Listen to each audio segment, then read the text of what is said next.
안녕하세요. 저는 에린 카터예요. 뉴욕 그레이트 리버 메디컬 센터에서 간호사 팀 리더로 일하고 있죠. 아침 6시면 늘 하얗게 다려진 유니폼을 입고 병원에 도착하는 게 제 일상이에요. 제 동료들이 저를 두고 에린은 기계처럼 완벽하다고 말할 때가 있는데 사실 저는 그런 게 자랑스럽습니다. 제가 프로페셔널로서 환자의 생명과 안전을 책임지는 사람이니까요. 뭐, 차갑게 보일 때도 있다지만 저는 이게 의료인으로서의 진정한 자세라고 생각합니다.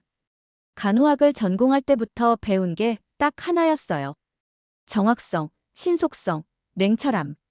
환자에게 가장 중요한 건 의료진이 감정적으로 휘둘리지 않고 최선의 치료를 제공하는 거라고 믿어왔죠. 그래서 저는 차트와 데이터를 가장 신뢰합니다.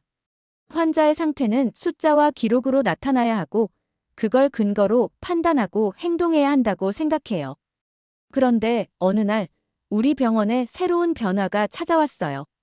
한국에서 온 간호사들이 저희 팀에 합류하게 된 거예요. 처음에는 솔직히 놀랐어요. 왜냐하면 저는 한국에 대해 아는 게 별로 없었거든요. 한국은 그저 영화나 뉴스를 통해 본 정도였고 그들의 의료 시스템이 미국처럼 첨단적일 거라는 생각은 사실 안 해봤어요. 솔직히 좀 걱정도 됐어요. 과연 한국 간호사들이 미국 병원의 이 복잡한 시스템에 적응할 수 있을까? 첫날, 한윤서라는 간호사와 인사를 나눴어요. 그녀는 밝은 미소를 띠며 부드럽게 말했죠. 안녕하세요. 저는 한국에서 온 한윤서입니다. 앞으로 잘 부탁드릴게요. 저는 감사합니다. 같이 열심히 해봐요라고 형식적인 대답을 했지만 속으로는 생각이 많았어요. 이 간호사가 우리처럼 데이터를 빠르게 읽고 효율적으로 움직일 수 있을까? 윤서의 행동은 처음부터 눈에 띄었어요. 그녀는 환자와의 소통에 굉장히 많은 시간을 쓰더라고요. 환자의 손을 잡고 이야기를 나누거나 가족들에게 환자의 상태를 차근차근 설명했죠. 그러다 보니 그녀가 다른 업무를 처리하는 속도는 조금 느려 보였습니다. 저는 그런 걸 보면서 속으로 생각했어요. 의료인으로서 이런 방식은 너무 비효율적이야. 시간을 낭비할 여유가 없는데 왜 이렇게 감정적으로 접근하지? 어느 날 윤서가 한 환자의 가족들에게 따뜻한 말을 건네는 모습을 봤어요. 많이 힘드시죠? 저희가 최선을 다하고 있으니 너무 걱정하지 마세요. 그 가족들이 고마운 표정을 짓는 걸 보면서도 저는 마음이 편치 않았어요. 의료는 위로나 공감이 아니라 정확한 치료가 핵심이라고 믿었으니까요. 저는 윤서에게 조심스럽게 말을 꺼냈죠. 윤서 씨, 환자와 가족들에게 감정을 섞는 건 좋지 않을 수도 있어요. 저희는 최선을 다하되 적당한 거리를 유지하는 게 중요합니다. 윤서는 제 말을 듣고 잠시 생각하더니 조용히 대답했어요. 알겠습니다. 에린 선생님. 하지만 제가 경험한 바로는 환자와 가족이 심리적으로 안정되면 치료 과정도 더 수월해지는 경우가 많았어요. 그녀의 대답은 부드럽고 침착했지만 저는 속으로 그녀의 방식이 여전히 납득되지 않았어요. 그렇게 며칠이 지나고 윤서와 저의 방식 차이는 점점 더 두드러졌습니다. 윤서는 환자들과의 소통을 중요하게 생각했고 저는 효율과 전문성을 강조했죠. 그녀가 환자 옆에서 따뜻한 말 한마디를 건넬 때 저는 환자 차트를 검토하며 다음 단계를 계획하고 있었어요. 저와 윤서의 차이는 마치 따뜻한 온기와 차가운 논리가 충돌하는 것 같았죠. 그날 밤 집에 돌아와서도 저는 윤서의 행동이 자꾸 떠올랐어요. 저 방식이 정말 효과가 있는 걸까? 아니면 그냥 보여주기식일 뿐일까? 그런 생각에 사로잡히면서도 제 자신에게 말했어요. 아니야, 의료는 감정이 아니라 과학이야. 환자와 친밀해진다고 해서 병이 나을 리 없어. 하지만 제 이런 확신은 오래가지 못했어요. 다음 날 윤서가 보여준 한 가지 행동이 제 신념을 송두리째 흔들어 놓을 사건이 벌어질 줄은 그때는 몰랐습니다. 그날은 아침부터 정신없이 바빴어요. 병원에 도착하자마자 간호사 데스크가 소란스러웠죠. 에린, 응급실에서 뇌졸중 환자가 들어왔어요. 상태가 좀 심각한 것 같아요. 동료가 전해준 말에 곧장 응급실로 달려갔어요. 환자는 78세의 중국계 미국인 할머니였어요. 이름은 리우팅팅. 의사소통이 거의 불가능한 상태였고 혈압은 급격히 상승 중이었죠. 저는 차트를 들여다보며 필요한 조치를 빠르게 머릿속에서 정리했어요. 혈압 안정이 최우선이에요. 바로 약물 준비해주세요. 제가 빠르게 지시를 내리자 간호사들이 분주히 움직이기 시작했어요. 그런데 문제는 환자가 제 지시를 전혀 따르지 않는다는 거였어요. 손짓으로 설명해도 고개를 저으시고 눈빛은 불안과 고통으로 가득했어요. 저는 점점 답답해졌습니다. 아무리 전문적인 지식과 계획이 있어도 환자가 협조하지 않으면 소용이 없으니까요. 그때였어요. 윤서가 조용히 병실로 들어왔어요. 솔직히 그녀가 뭘 할 수 있을지 의문이었죠. 차트나 약물 계획을 들고 들어온 것도 아니었으니까요. 그런데 윤서는 그런 건 신경도 쓰지 않는 듯 환자 옆에 앉아 손을 잡더니 조용히 말을 걸었어요. 할머니, 많이 놀라셨죠? 괜찮으실 거예요. 제가 곁에 있을게요. 그녀의 목소리는 너무나 부드럽고 눈빛에는 이상하리만치 확신이 담겨 있었어요. 저는 순간 멈칫했어요. 저게 도움이 될까? 싶었죠. 하지만 놀라운 일이 벌어졌어요. 불안감으로 가득 차 있던 할머니의 표정이 조금씩 누그러지더니 눈물이 맺힌 채로 윤서를 바라보는 거예요. 마치 내 말을 믿어볼게라고 말하는 것 같았어요. 윤서는 환자의 가족들에게도 다가갔어요. 할머니께서 좋아하시는 게 있을까요? 조금이라도 편안하게 해드리고 싶어서요. 가족들은 처음엔 어색해했지만 곧 할머니가 평소에 즐겨 마셨던 커피 이야기를 꺼냈어요. 평소에 믹스커피를 자주 드셨는데 그런 사소한 걸 좋아하세요. 윤서는 고개를 끄덕이며 고맙다며 미소를 지었어요. 그런데 바로 그 다음 행동이 저를 당황하게 만들었죠.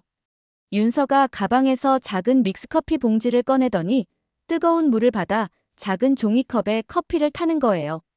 저는 깜짝 놀라 바로 말을 걸었어요. 윤서 씨, 병원 규정에 없는 음료를 환자에게 제공하면 안 됩니다. 지금 이 상황에서 저런 행동은 적절하지 않아요. 저는 정말 단호하게 말했어요. 그런 행동이 제 기준에선 비전문적으로 보였거든요. 윤서는 제 말을 듣고 잠시 멈칫하더니 침착한 표정으로 답했어요. 에린 선생님, 이건 그냥 환자를 진정시키기 위한 작은 시도예요. 할머니가 편안해지시면 상태도 나아질 가능성이 있어요. 물론 규정을 어기려는 건 아닙니다. 그녀의 대답은 단호하면서도 부드러웠어요. 뭔가 확신이 서 있는 듯한 느낌이었죠. 저는 여전히 납득되지 않았어요. 의학적 근거도 없고 이렇게 즉흥적인 행동이 도움이 될 리 없어. 그렇게 생각하며 윤서의 행동을 지켜보았어요. 그런데 커피를 한 모금 마신 할머니가 정말로 표정이 부드러워지고 혈압도 점차 안정되는 게 보였어요. 저는 순간 머릿속이 하얘졌어요. 이게 무슨 일이야? 커피 한 잔으로 환자가 안정될 수 있다고. 제게는 믿을 수 없는 광경이었죠. 그날 밤 저는 집에 돌아와서도 계속 윤서와 그 커피 장면이 떠올랐어요. 정말로 저게 효과가 있었던 걸까? 아니면 그냥 우연이었을까? 저는 제 머릿속이 너무 혼란스러웠어요. 왜냐하면 제가 지금까지 배워왔던 모든 의료 지식은 이런 방식과는 완전히 반대되는 것이었거든요. 감정은 배제하고 과학적 근거에 기반한 정확한 판단만을 신뢰하라고 배웠는데 윤서는 그것을 정면으로 반박하는 듯 보였어요. 다음 날 아침, 저는 병원에 도착하자마자 윤서에게 말을 걸었어요. 윤서 씨, 어제 그 행동은 어떻게 그렇게 확신할 수 있었던 거예요? 만약 효과가 없었다면 어쩌려고 했어요? 저는 솔직히 좀 날카롭게 물었어요. 제 마음속에 있는 의심을 떨쳐내고 싶었거든요. 윤서는 잠시 고민하더니 웃으며 대답했어요. 솔직히 확신이 100% 있었던 건 아니에요. 하지만 할머니가 두려워하고 계신 게 눈에 보였어요. 한국에서는 따뜻한 음료가 심리적 안정에 도움을 준다고 많이들 이야기해요. 그리고 환자가 마음을 열기 시작하면 몸 상태도 좋아질 가능성이 높다고 생각했어요. 그게 다인가요? 그냥 경험에 의존한 판단이었던 거예요? 제가 다시 묻자 윤서는 조심스럽게 말을 이었어요. 에린 선생님, 제가 틀렸을지도 몰라요. 하지만 환자를 보는 저만의 방식이 있어요. 저는 환자의 마음 상태가 치료에 정말 중요한 영향을 미친다고 믿고 있어요. 그 말을 듣는 순간 저는 묘한 감정에 사로잡혔어요. 윤서가 틀릴 수도 있다는 걸 인정하면서도 자신의 방식에 대한 확신을 놓지 않는 모습이 낯설고도 흥미로웠죠. 동시에 제가 지금까지 해왔던 방식이 너무 차갑고 경직된 건 아니었는지 의심이 들기 시작했어요. 그날 저녁, 저는 병원 기록을 열어 윤서가 담당했던 환자들의 상태를 확인해 봤어요. 그리고 작은 충격을 받았어요. 윤서가 맡았던 환자들 중 몇 명은 다른 환자들보다 회복 속도가 더 빨랐고 병원 만족도 조사에서도 그녀가 언급된 비율이 눈에 띄게 높았거든요. 이게 다 그냥 우연일 리가 없는데. 믹스커피 한 잔과 환자와의 대화. 단순해 보이는 행동이었지만 그게 정말로 뭔가를 바꾸고 있다는 걸 저는 느끼기 시작했어요. 하지만 제 마음속에는 여전히 물음표가 가득했어요. 이 방식이 정말로 의료의 한 부분이 될 수 있을까? 그 순간 윤서의 커피 봉지가 제 머릿속에 깊이 박혔습니다. 작은 종이컵 속에 담긴 따뜻함이 정말 치유의 시작이 될 수 있는 걸까?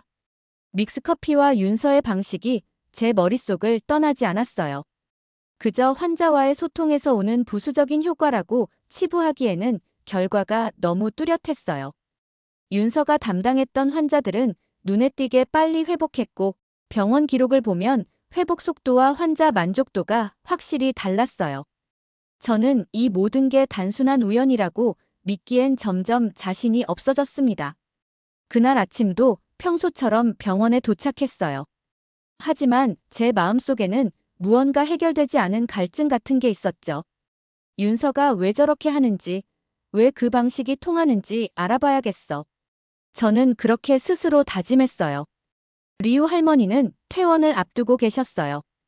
윤서가 할머니의 손을 꼭 잡고 이야기를 나누는 모습이 병실에서 보였죠. 저는 그 광경을 보면서도 여전히 마음속 어딘가에서 싸우고 있었어요. 저게 정말 필요한 건가? 그런데 할머니가 윤서에게 이렇게 말하는 걸 들었어요.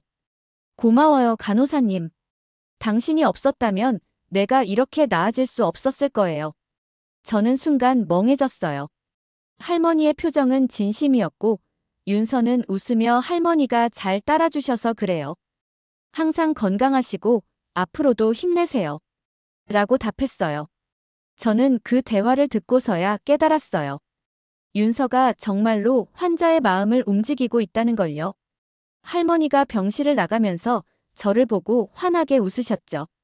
간호사님들 덕분에 정말 많이 나아졌어요. 특히 윤서 간호사님이 저를 많이 도와줬답니다. 저는 그 말에 애써 미소를 지으며 건강하게 지내세요, 할머니. 라고 답했지만 속으로는 복잡한 생각이 꼬리를 물었어요. 그날 저녁 윤서와 대화를 나눠보기로 결심했어요.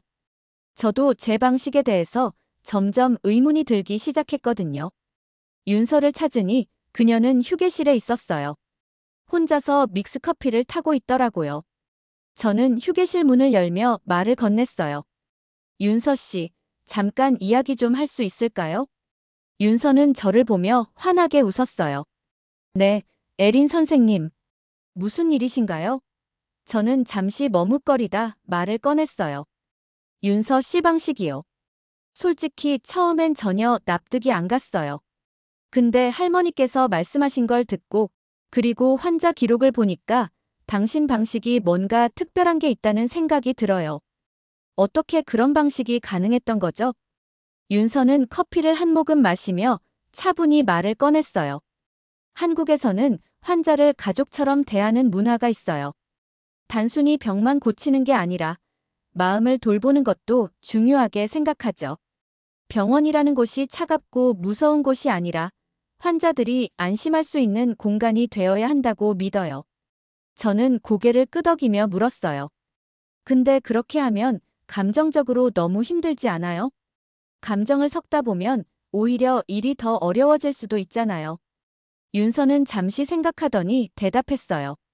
맞아요. 사실 처음엔 저도 힘들었어요. 하지만 환자들이 마음을 열고 그로 인해 조금씩 나아지는 걸 보면 그게 저한테도 큰 위로가 돼요.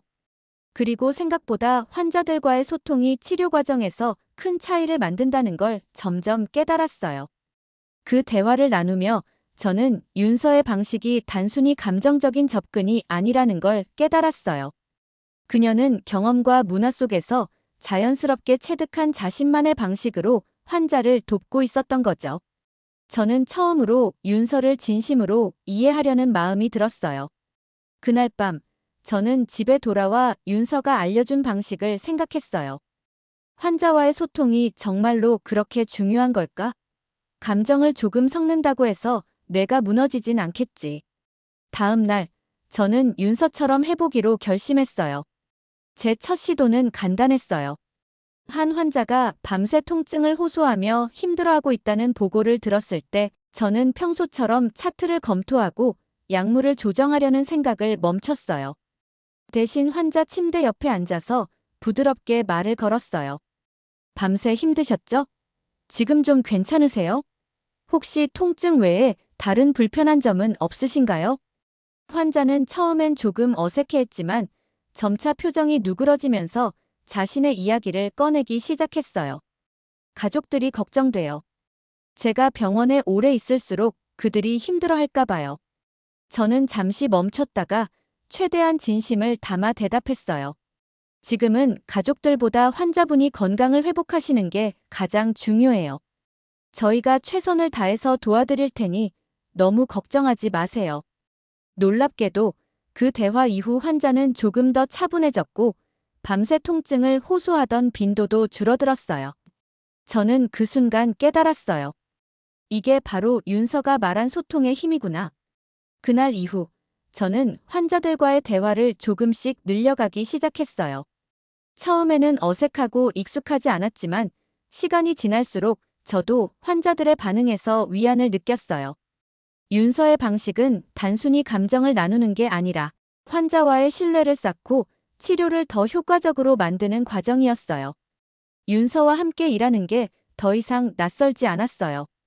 오히려 그녀와 이야기를 나누며 제가 그동안 놓치고 있었던 것들을 배우는 기분이었죠. 진정한 의료는 사람과 사람의 연결에서 시작되는구나. 그걸 매일 조금씩 느끼고 있었어요. 하지만 이 작은 변화가 병원 전체에 영향을 미치게 될 줄은 아직 몰랐어요. 이 모든 게 커다란 혁신으로 이어지리라는 걸 그땐 상상도 못했죠. 윤서와의 대화, 그리고 직접 해본 작은 시도는 제 삶에 생각보다 큰 변화를 가져왔어요. 환자들과 대화를 나누고 그들의 마음을 조금이라도 들여다보려는 노력 자체가 저를 달라지게 했죠. 하지만 이 작은 변화가 병원 전체를 바꿀 수 있을지에 대해선 여전히 반신반의였어요. 왜냐하면 우리 병원은 이미 체계적이고 엄격한 의료 시스템으로 유명했거든요. 모두가 규칙과 절차를 중시하고 데이터와 효율성만을 말하던 환경에서 윤서의 방식은 여전히 변두리에 머물러 있었으니까요. 제가 마음속으로 고민하던 어느 날 병원장님이 저를 불렀어요. 에린, 당신이 윤서 간호사의 방식에 대해 흥미를 가지기 시작했다고 들었어요. 그런데 그 방식이 정말 효과가 있다고 생각합니까? 단도직입적인 질문에 순간 머뭇거렸지만 솔직히 대답했어요. 솔직히 처음엔 전혀 납득이 가지 않았습니다. 하지만 환자들의 회복 데이터를 살펴보고 직접 환자들과 대화를 나누며 느꼈습니다. 윤서 간호사의 방식은 분명 치료에 긍정적인 영향을 주고 있습니다. 병원장님은 약간 놀란 표정을 지으며 제게 물었어요. 그렇다면 어떤 근거로 그것을 확신하죠? 저는 환자 회복 속도와 진통제 사용량 감소, 그리고 환자 만족도 조사 결과를 상세히 설명했어요. 특히 윤서가 담당했던 환자들의 평균 회복 속도가 다른 간호사들보다 10% 이상 빠르다는 점을 강조했죠. 병원장님은 제 이야기를 들으며 진지하게 고개를 끄덕이더니 이렇게 말씀하셨어요. 좋습니다. 그렇다면 작은 시범 프로젝트로 시작해봅시다. 결과가 나오면 다시 논의해보죠. 병원장님의 허가를 받자마자 저는 윤서와 함께 새로운 휴게 공간을 마련하고 환자들과 의료진이 더 자연스럽게 소통할 수 있는 환경을 만드는 프로젝트를 시작했어요.